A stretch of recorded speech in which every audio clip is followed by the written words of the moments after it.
മാനസാന്തരം എന്നൊക്കെ പറഞ്ഞാൽ ഇങ്ങനെയായിരിക്കണം. ഒരു കോംപ്രമൈസ് ഇല്ലാതെ മാനസാന്തരപ്പെട്ട ഒരാളെയാണ് സുവിശേഷത്തിൽ നാം ഇന്ന് കാണുന്നത്. അത് സക്കേവൂസാണ്. സക്കേവൂസ് ചുങ്കക്കാരനും ധനികനുമാണ് എന്ന് പറഞ്ഞുകൊണ്ടാണ് ഗോസ്പൽ അവനെ ഇൻട്രൊഡ്യൂസ് ചെയ്യുന്നത്. പക്ഷെ പിന്നീട് പറയുന്നത് അവന് പൊക്കം കുറവുണ്ടായിരുന്നു. അതുകൊണ്ട് അവൻ യേശുവിനെ കാണാൻ ആഗ്രഹിച്ചു. ഈ സമ്പത്തുള്ളവനും ചുങ്കം പിരിക്കുന്നവനും അവന് ക്രിസ്തു വലിയ മാനദണ്ഡമായി മാറേണ്ട കാര്യമില്ല. കാരണം അവന് കാശുണ്ട്, അതുപോലെ തന്നെ കുറച്ച് അധികാരമുണ്ട്. അതുകൊണ്ട് അവൻ ക്രിസ്തു എന്നൊരാളെ കൂടുതൽ അനുഗമിക്കേണ്ട ആവശ്യമില്ല എന്ന് തോന്നുന്നു. എന്നിട്ടും അയാൾക്ക് വെറുതെ ഒരു ക്യൂരിയോസിറ്റിയുടെ പേരിലായിരിക്കും ക്രിസ്തുവിനെ കാണണമെന്ന് തോന്നിയത്.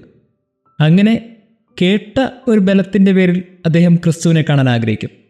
അങ്ങനെ ക്രിസ്തുവിനെ കാണാൻ സിക്കമ്പർ മരത്തിൽ കയറി നിൽക്കുമ്പോൾ യേശു വന്ന് അവൻ്റെ വീട്ടിലേക്ക് പോകണമെന്ന് ആഗ്രഹിക്കുന്നു.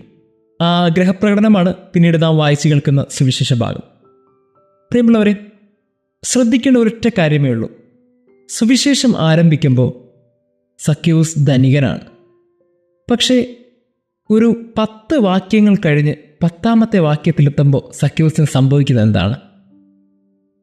അയാൾ ദരിദ്രനായി മാറി എന്നുള്ളതാണ് അതിൻ്റെ പ്രത്യേകത. അതായത് വീട്ടിലേക്ക് പ്രവേശിക്കുമ്പോൾ എല്ലാവരും ക്രിസ്തുവിനെതിരെ പറഞ്ഞൊരു ആരോപണമുണ്ട്. ഇവൻ പാപികളുടെ വീട്ടിൽ അതിഥിയായി താമസിക്കുന്നുവല്ലോ. ആരും സക്കേവൂസിനെ കുറ്റപ്പെടുത്തിയില്ല. കാരണം സക്കേവൂസിനെ കുറ്റപ്പെടുത്താൻ 100 കുറ്റങ്ങൾ വേറെയുണ്ട്.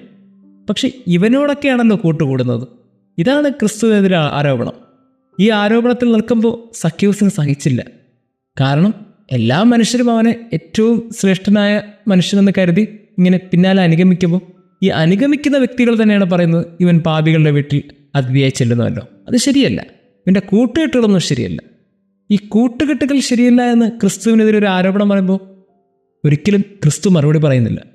പക്ഷെ മറുപടി പറഞ്ഞത് സക്കേവൂസാണ്. സക്കേവൂസ് മറുപടി പറഞ്ഞു എന്നതിനേക്കാളുപരി മറുപടി ചെയ്ത് കാണിച്ചിട്ട് പറഞ്ഞു എന്ന് പറയുന്നതാവും ശരി. സക്കേവൂസ് പറഞ്ഞതിങ്ങനെയാണ്: കർത്താവേ, ഇതാ എൻ്റെ സ്വത്തിൻ്റെ പകുതി ഞാൻ ദരിദ്രർക്ക് കൊടുക്കുന്നു. ആരുടെയെങ്കിലുമൊക്കെ വക വഞ്ചിച്ചിട്ടുണ്ടെങ്കിൽ അത് 4 ഇരട്ടിയായി തിരിച്ചു കൊടുക്കുന്നു. ഒന്ന് കണക്കിട്ട് നോക്കിയേ. ഒരുപക്ഷെ അദ്ദേഹത്തിന് 1,00,000 രൂപ കയ്യിലുണ്ടെന്ന് മനസ്സിൽ കരുതുക. അദ്ദേഹം പകുതി ദരിദ്രർക്ക് കൊടുത്തു. കൊടുത്ത് പിന്നെ ഒരു 50,000 രൂപ കയ്യിലുണ്ടെന്ന് കരുതുക.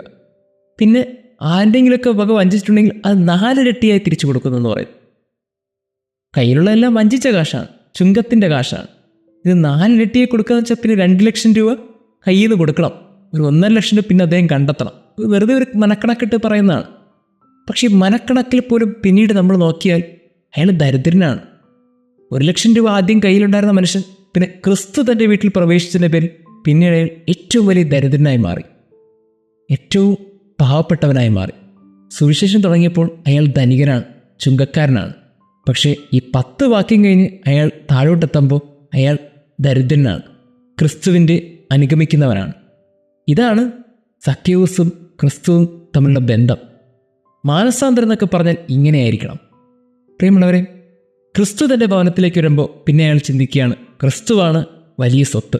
അതിനേക്കാൾ വലിയ സ്വത്ത് എനിക്ക് വേണ്ട, അതിനേക്കാൾ നേടാൻ ഇനി ഒന്നുമില്ല. ഇതാണ് സക്കേവൂസിൻ്റെ ഒരു മനോഭാവം. അതുകൊണ്ട് തന്നെ തന്നോട് കൂട്ടുകൂടി എന്നതിൻ്റെ പേരിൽ ക്രിസ്തു ഒരു ആരോപണവും കേൾക്കാൻ പാടില്ല. അതുകൊണ്ട് അയാൾ ആത്മാർത്ഥമായി തൻ്റെ ജീവിതത്തിൽ നോക്കിക്കണ്ടു. പ്രിയമുള്ളവരെ, നമുക്കൊന്ന് ചിന്തിക്കേണ്ടത് ഇത്രയേ ഉള്ളൂ. നമ്മളൊക്കെ ക്രിസ്തുവിൻ്റെ പിന്നാലെ പോകുന്നവരാണ്. ഈ പോകുന്നതിനിടയിൽ നമ്മളൊക്കെ ക്രിസ്തുവിനെ പ്രതി ദരിദ്രരാകണം. ക്രിസ്തു നമ്മളോട് കൂട്ടുകൂടിയതിൻ്റെ പേരിൽ ക്രിസ്തു എവിടെയും ആരോപണങ്ങൾ കേൾക്കാൻ പാടില്ല. പലപ്പോഴും കേൾക്കാറില്ലേ, ഇവരൊക്കെ ഒരു ക്രിസ്ത്യാനിയാണോ എന്ന് തോന്നിപ്പോകാറുണ്ടെന്ന്. എന്തുകൊണ്ടാണ് ക്രിസ്ത്യാനികളൊക്കെ ഇങ്ങനെ ദൈവത്തിനെതിരായൊക്കെ ചിലർ സംസാരിക്കുന്നത്, ചിലപ്പോൾ നീതിക്കെതിരായി സംസാരിക്കുന്നത്? മറ്റുള്ളവർ എന്ത് പറയുന്നു എന്നതിനൊന്നും കാര്യമില്ല.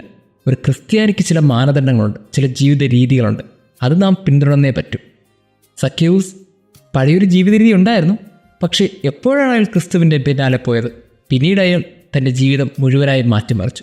വെള്ളം ചേർക്കാത്ത ഒരു സമർപ്പിത ജീവിതം അയാൾക്കുണ്ടായി. പ്രിയമുള്ളവരെ, അല്പം പോലും ഈ കോംപ്രമൈസ് ഇല്ലാതെ നമുക്ക് മാനസാന്തരപ്പെടേണ്ടത് അത്യാവശ്യമാണ്. ദൈവം നമ്മെ അനുഗ്രഹിക്കട്ടെ.